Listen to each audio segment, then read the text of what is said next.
NECA makes a king and the collectors go bananas. This is your look at the new NECA Toys Ultimate King Kong.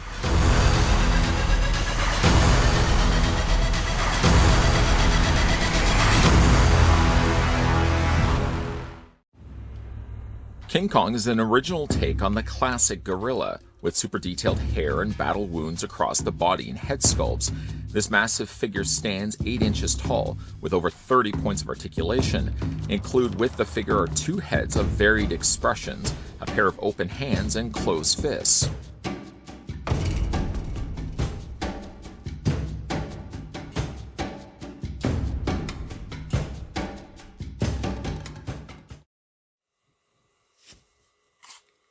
Before we get a closer look at Kong, the first thing we're going to do is figure out how tall this giant ape stands. Taking that tape measure to the very top of the monkey's head and stopping it right there. The description did tout this at being approximately 8 inches in height. Obviously, I can confirm that looking at the readout here on my trusty tape measure. King Kong stands 8.1 inches in height, to be exact. And switching that to centimeters, for those that favor their collectibles in the measurements of centimeters, then you're looking at the figure of King Kong standing 20.5 or 20.5 centimeters in height. I would like to thank the folks over at NECA Toys for providing this sample here of King Kong that we could have a look at in this review. If you're in the market of getting this giant ape and having it part of your collection, you should be able now to find King Kong in local stores. Let's have a look at the accessories that come included with the figure. Now, I do want to say, I do feel it's perhaps a missed opportunity, and I don't know if it maybe just came down to licensing of what they had available, but this is based on the 1933 classic film of King Kong. And along goes with that, King Kong at the end climbing, of course, the Empire State Building. And unfortunately, this figure doesn't include anything like that. I would have hoped that they could have maybe included, not the entire, of course, Empire State Building, but maybe something small enough, maybe just the top of the roof, where you could actually perch the giant monkey on top of it. I think that would have been a nice touch. So I'm going to do my best to source out maybe a small enough rendition of the Empire State Building so I could actually have my Kong sort of just climbing up the side of it. I think that would be a nice touch. The giant ape doesn't come with much in the way of accessories. We'll have a look at those right now. Mostly just interchangeable hands, 1 pair, and of course a swappable head. The other hands, of course not in the sockets of his forearms, are these giant gripping hands. Again, goes back to the idea of having him climbing up, imagining, if you will, climbing up the side of the Empire State Building. Despite that, though, they're pretty decently painted hands. You can see the more darker color of brown on the palms of the hands, while a more lighter chestnut color version of that brown sort of makes its way onto the fur itself. Don't mind me, there's a few little bit of paint flakes that have been coming off, I think, the area right here, because I've been removing the hands a couple of times, putting them back in the sockets and all that fun stuff. I've got a little bit of paint that's just sort of flaked off as a result of it. Now, I did notice, though, one other thing that's missing, really, I feel, from this release of Kong, and has something more so to do with the hands, is unfortunately completely omitted from this, is Andaro. I feel like maybe, while not getting necessarily the likeness of her, I feel it would have been a prime opportunity to include the figure maybe with a little pre-molded Anne that could have sat on his hand. Or at the very least, maybe give us an alternate version of hands, where one would be gripping Anne very firmly in his grip, while the other hand, of course, is climbing up the side of the Empire State Building. Unfortunately, no Anne to be found, no Empire State Building to be found. All King Kong, like I said, does come included with is just a pair of these hands, and of course the swappable head that we'll have a look at right now. I'm guessing I probably should show you guys how to change out the hands, just in case you're new to the realm of action figure collecting. I usually just grab on to the forearm like so and twist the big giant monkey hand right off, and very quite easily find the proper hand. In this case, whether it be monkeys or humans, thumbsies always go in. That's a good rule of thumb. See what I did there? And that just fits just into his sockets. You know what? We'll do the same on this side as well. We'll run with the rest of this review as having him with the gripping hands. Again, as a bit of a sad reminder, unfortunately, that he doesn't come included with a little miniature version of Anne. While we're also holding the figure, I suppose would be a good opportunity to showcase the alternate head sculpt that comes included with King Kong. Now, one is more the surprised look on his face. I think a more defaulted head, and if I did find myself an Empire State Building for him to climb up on top of, I think this would be more so the head sculpt I would keep and continue to use. If, however, you do like a more angrier looking King Kong, well, they do give you that option as well. The scars seem placed slightly different from one another. You can see there's some nice scars there on his face. We'll talk about that in a second. But of course, the big change is the big, giant, more visible tongue and sharp teeth on this particular version. We'll go ahead and just pop this one off, and I'll switch it out for this one in a second. But I did want to first focus a little bit on the details that NECA put into this piece. It's such a great looking Kong, and caught me really off guard, the fact that we would even get a Kong from the original 30s film. Now, this one is done all presented in color. I feel also down the road they could release this guy in an all black and white treatment. Black and white, I feel, is the way to go with this guy, but taking nothing really away from the color that they put into him. Of course, we can look at all that fur, like in the hands, were all kind of dusted and just painted on the surface with a lighter version of the brown, while the primary color is more this darker color. This is pretty much the color that they use for the plastic, and then very carefully have just painted over top the hairs and the fur on his body. But looking at the face once again, you can see very nice detailing. You've got the scars, the cuts into the side of his flesh there on the side of his face. He's also got it on the front of his face there as well, and up by the areas of his eyes. I like the wrinkles that they put in his face, and really digging the detailing that they put to his eyes, giving you that sort of surprised look on his face. The interior of his mouth, has some discolored teeth painted in yellow. They've also done the gums in an almost reddish brown color. It's actually the same brown that they use for the interior of the mouth. I like that they did add a semi-gloss sheen to it. So it does look wet. You would imagine the saliva and slime that would be coming out of Godzilla's mouth, I feel like has been captured well, decently presented here on the head sculpt. Again, if you want to go, say, this route, let's go ahead and just pop the head off. We'll go the full extra mile, because I did actually want to talk about also the peg joint that they used. This is a larger peg, and yet I found it was so easy to remove the head sculpt, and so much easier than to put the new head sculpt on. Just again, you pop that in place, just like so. Truthfully, yes, it does take a little bit more pressure to apply this head than it does the other. You'll also see here the way that the ball joint works. It's actually kind of clever the way that they've done it. The ball joint is much larger here at the base of the neck, and obviously smaller here when it goes into the head socket. We just spin the angrier expressioned Godzilla. King Kong, I knew I was going to say Godzilla, slipping it in there.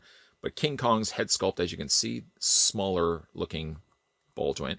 The only thing that is difficult, not so much the ball joint, but it's the fact of this joint right here. As you're pushing down on the head, I can get it on there, but the problem is as I'm pushing down on it, this seems prone to wanting to move around on me.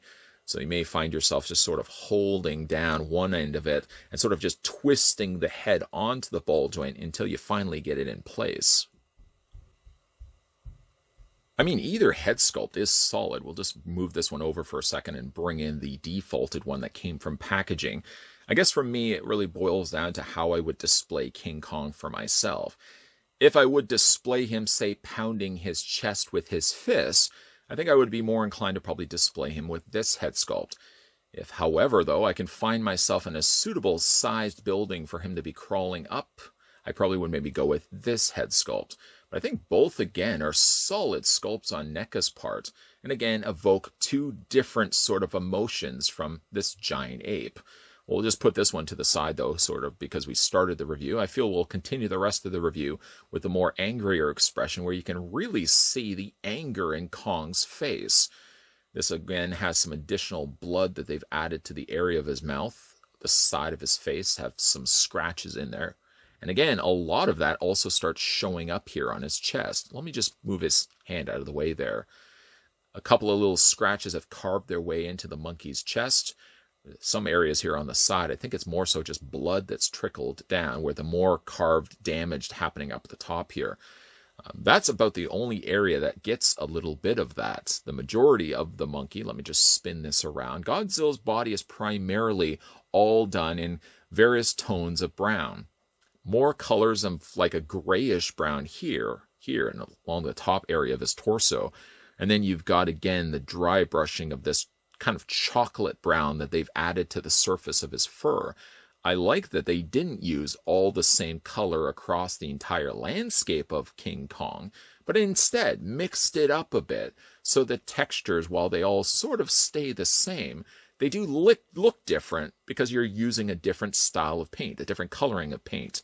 One thing I did notice, though, on his elbows, this one here also as well, it seems a different color completely than everything else that's on the figure's body. Where you would have those grayish browns, the chocolate brown in some of the patches, this kind of comes closer to being more of a reddish brown, and it seems only to be in the place of his elbows. Not really sure why they went that route. I mean, you don't see it as much from the front. Well, I suppose you do a little bit. Again, they didn't use this style of brown in here. Not really sure why they specifically went the use of red. I probably would have to go back and check that again. But like the rest of the figure, and somewhat, I guess you could say a little bit of that makes an appearance down here where his leg articulation would be. He has a little more of that reddish brown here happening, but like all the rest of it is this more chestnut and chocolate brown. A nice touch that they actually did do is they had this skirting of fur that drapes down the back of his legs. When you do move his legs, for example, you see more of it that hangs down as a result of it. I think the intended plan was if you have his legs completely straight, it hides the joint rather well, actually, and just sort of gives you a little bit of additional texturing to just drape down past the point of the monkey's behind.